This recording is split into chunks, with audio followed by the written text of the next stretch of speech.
नमस्कार, बहुत स्वागत है आप सभी का। मैं हूं आपके साथ कमर और बड़ी खबर, दुखद खबर से बुलेटिन की शुरुआत करेंगे। जोबट विधायक कलावती भूरिया हमारे बीच नहीं रही। उनका कोरोना से निधन हो गया। इंदौर में दरअसल उनका इलाज चल रहा था, देर रात उनका निधन हो गया। मध्य प्रदेश युवक कांग्रेस के अध्यक्ष विक्रांत भूरिया ने खबर की पुष्टि की है। अलीराजपुर जिले के जोबट विधानसभा क्षेत्र से कांग्रेस विधायक कलावती भूरिया का कोरोना संक्रमण से इंदौर में इलाज के दौरान निधन हो गया।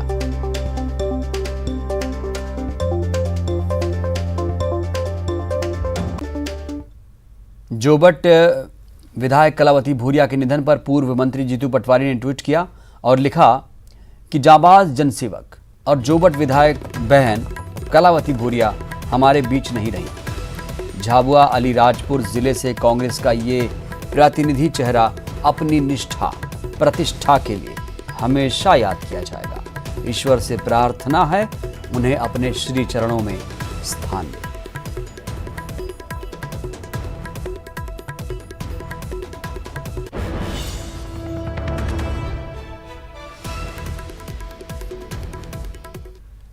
तो कलावती भूरिया के निधन पर कांग्रेस के वरिष्ठ नेता विवेक तनखा ने ट्वीट किया। तनखा ने लिखा, मध्य प्रदेश कांग्रेस की वरिष्ठ नेता एवं जाबाज नेता जोबट विधायक कलावती भूरिया जी के निधन की दुखद खबर है।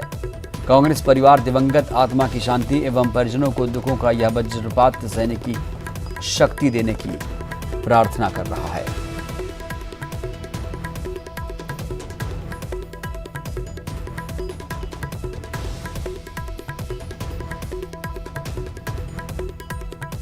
तो अलीराजपुर जिले के जोबट विधानसभा क्षेत्र से कांग्रेस विधायक कलावती भूरिया का कोरोना संक्रमण से निधन हो गया। इलाज चल रहा था इंदौर में और वहीं उनका देर रात निधन हुआ है।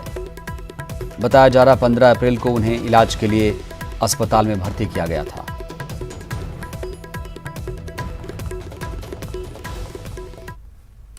कोरोना के बढ़ते कहर को देखते हुए भोपाल स्टेशन के प्लेटफॉर्म नंबर 6 पर आइसोलेशन कोच लगा दिए गए।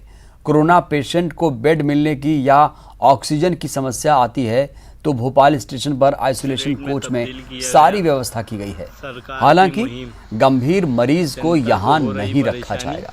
उसको देखते हुए रेलवे ने अपनी जगह का उपयोग कर रही है। तो ये अच्छी पहल है। कोरोना मरीजों का इलाज होगा यहाँ पर। भोपाल स्टेशन पर आइसोलेशन कोच बना दिया गया है। कोरोना मरीजों का यहाँ पर इलाज किया जाएगा, लेकिन याद रहे गंभीर मरीजों का यहाँ पर इलाज नहीं किया जाएगा। प्लेटफॉर्म नंबर 6 पर यह व्यवस्था की गई है।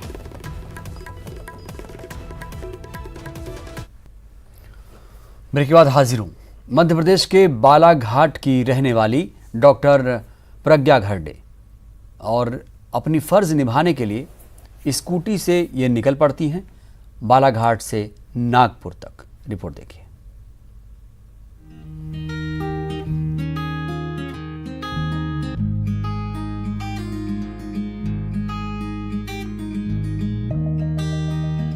वो जानती हैं सांसों की कीमत क्या होती है।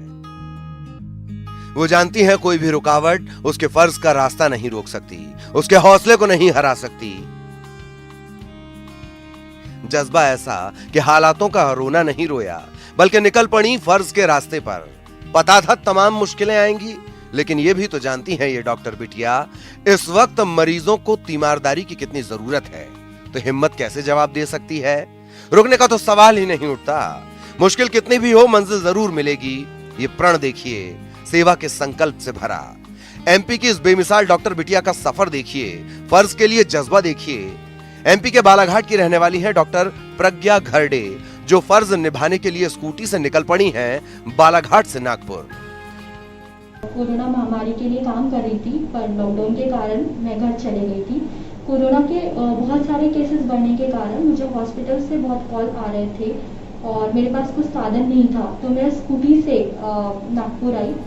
ये वक्त इम्तिहान ले रहा है। इसी इम्तिहान को साहस से पार किया डॉक्टर प्रज्ञा ने, जो बालाघाट अपने घर छुट्टी पर आई थीं, लेकिन कोरोना के बढ़ते संक्रमण में उन्हें फौरन ड्यूटी पर हाजिर होने का कॉल आया। मुश्किल देखिए, लॉकडाउन लगने की वजह से महाराष्ट्र की तरफ जाने वाली बसें बंद हैं। ट्रेन भी प्रज्ञा को नहीं मिली। अस्पताल पहुंचने का कोई साधन न था, तो दृढ़ इच्छा शक्ति देखिए प्रज्ञा की, तय कर लिया कि अब तो स्कूटी से ही सफर तय होगा। घर वाले कैसे अपने बेटी को ऐसे जाने देते। पहले थोड़ा हिचके, लेकिन फिर घर वालों ने भी कहा ऑल द बेस्ट, जाओ अपना फर्ज निभाओ। हाँ, काफ़ी दिक्कत तो हुई आने में, क्योंकि मेरे पास सामान बहुत था और मेरा उद्देश्य यही था कि मेरी पढ़ाई मेरे जीवन में काम आ रही है। चिलचिलाती धूप, आग बरसाता सूरज भी डॉक्टर प्रज्ञा की हिम्मत को तोड़ नहीं पाया। सामान का बोझ ज्यादा था, दिक्कतें तमाम थीं। रास्ते में खाने को कुछ भी ना मिला तो क्या हुआ, 7 घंटे तक ये मुश्किलों भरा सफर तय किया, लेकिन चेहरे पर शिकन तक नहीं। 180 किलोमीटर का सफर स्कूटी से पार किया और नागपुर पहुंचते ही सीधे ड्यूटी पर आमद दी और पूरे उत्साह के साथ जुट गईं मरीजों की तीमारदारी में। नागपुर के निजी अस्पताल में पोस्टेड हैं डॉक्टर प्रज्ञा, जो मरीजों की सेवा में दिन रात एक कर रही हैं। इस दृढ़ इच्छा शक्ति वाली बिटिया के साहस को सीएम शिवराज ने भी सराहा। ट्वीट कर सीएम शिवराज ने कहा, गर्व है ऐसी बिटिया पर। ये समर्पण देख रहे हैं ना, देखिए, बार बार देखिए, ये समर्पण ही तो नई सांसें फूंक रहा है, जो कह रहा है हाँ जीतेंगे, ये जंग हम जरूर जीतेंगे। इस साहस को सलाम। बालाघाट से अजहर खान के साथ bureau report, news 18 Madhya Pradesh Chhattisgarh.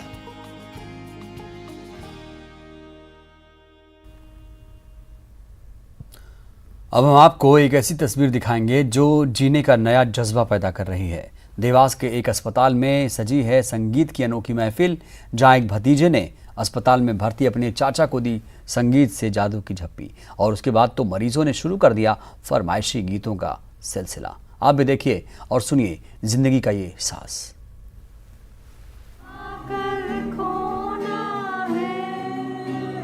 निराशा के जब बादल घने हों तो उम्मीद की किरण जरूर नजर आएगी। अंधेरों को चीरती हुई रोशनी फिर जगमगाएगी। जिंदगी एक प्यार का नगमा है, ये सुर भी सुनाएगी।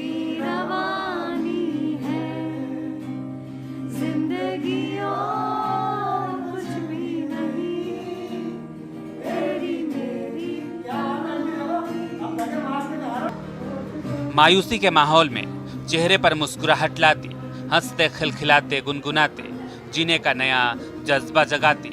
यूं ही कट जाएगा सफर साथ चलने से, ये विश्वास भी जगाती। ये तस्वीर आई है देवास से। यहाँ के एक प्राइवेट अस्पताल में ऐसे ही संगीत की महफिल सजी है। मरीज भी गुनगुना रहे हैं, जिंदगी का नया साज सुना रहे हैं।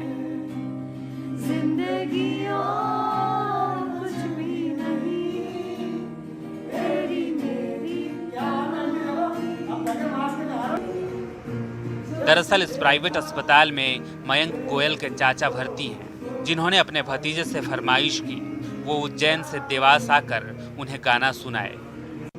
मयंक भी अपने चाचा से मिलने दौड़ा चला आया। चाचा को संगीत से जादू की झप्पी दी और फिर यहाँ भर्ती मरीजों ने शुरू कर दिया मयंक से फरमाइशी गीतों का यह सिलसिला।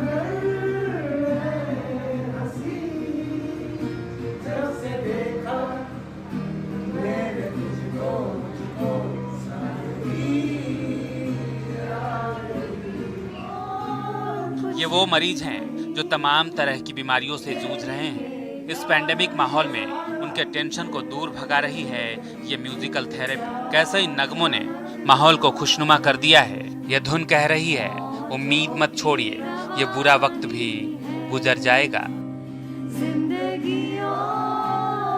देवास से वरुण राठौर के साथ bureau report, news 18 Madhya Pradesh Chhattisgarh.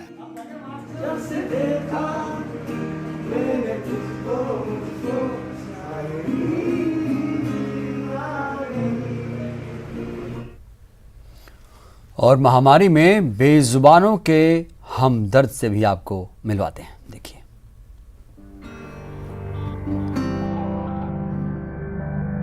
महामारी में बेजुबानों के इन हमदर्द से मिलिए। इस बेजुबान याराना और इस प्यार के एहसास को देखिए।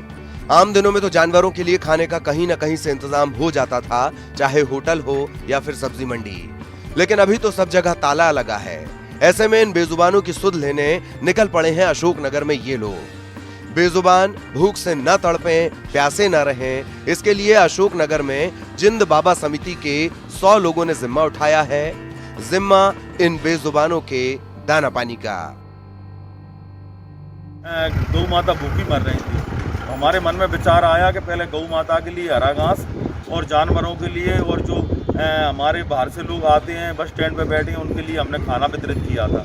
तो गौ माता के लिए हरे चारे का प्रबंध कर रहे हैं और मैं आपके चैनल के माध्यम से कहना चाहता हूँ कि अगर किसी के पास चारे की व्यवस्था हो, अगर वो हमको पैसे में भी देने के लिए तैयार हो तो हरा चारा हम लेने के लिए तैयार है। ऐसे ही सड़कों पर गलियों में ये लोग निकल पड़ते हैं मवेशियों की तलाश में। हाथ में चारा लिए महामारी में खाने की तलाश में भटक रहे पशुओं के लिए ये लोग किसी मसीहा से कम नहीं। अब देखिए जरा इनकी आवाज सुनकर कैसे दौड़े चले आते हैं ये मवेशी। निस्वार्थ भाव से महामारी में जिंद बाबा समिति ये नेक काम कर रही है। चारा और रोटी लेकर बेजुबानों की भूख मिटाने निकले हैं। इनका जुनून ऐसा कि खाने की व्यवस्था करने में कोई कोताही नहीं बरतते। कभी गांव से चारे की व्यवस्था करते हैं तो कभी कहीं और से। दिन भर में कम से कम हम 500 गायों को चारा खिला रहे हैं। रूटीन है आपका ये? जी जी। इसमें कोई हेल्प या फिर चारा कहाँ से कैसे लाते हैं आप? चारा तो हमारा गांव से आता है, हेल्प कुछ नहीं। हम सारे लोग आपसी में कलेक्शन करके ये बिल्कुल जब अगर 2 महीने 4 महीने जब तक रहेगा हम गौ माता की सेवा करते रहेंगे। ये सेवा जरा हटकर है। इससे पहले भी इस समिति ने पिछले साल लॉकडाउन में ऐसे ही जानवरों के दाना पानी का इंतजाम किया था। आज जब फिर से कोरोना संक्रमण का बुरा दौर आ गया है तो महामारी में इन बेजुबानों के लिए उठ खड़े हुए हैं ये लोग। रोजाना करीब 5 घंटे तक शहर में सैकड़ों मवेशियों के लिए चारा उपलब्ध करवाना इनका काम है। जिंद बाबा समिति हमारी उसमें काफी 100 की तादाद में सदस्य है जो प्रति वर्ष माता रानी का भव्य दरबार सजाते हैं, सिर्फ बारात निकालते हैं या रक्तदान करते हैं। कई ऐसी गतिविधियां हैं जो समाज सेवा में हम लोग करते हैं। महामारी की मार झेल रहे पशु, गाय, बैल, कुत्ते आदि के लिए खाना उपलब्ध कराना इनका जुनून है, जो लोगों से भी अपील कर रहे हैं कि वो भी इस नेक काम में हाथ बटाएं। बेजुबानों की ये सेवा वाकई बेमिसाल है।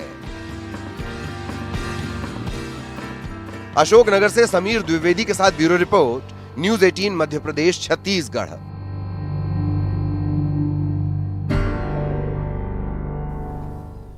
बुलेटिन में इतना ही। दीजिए इजाजत। नमस्कार।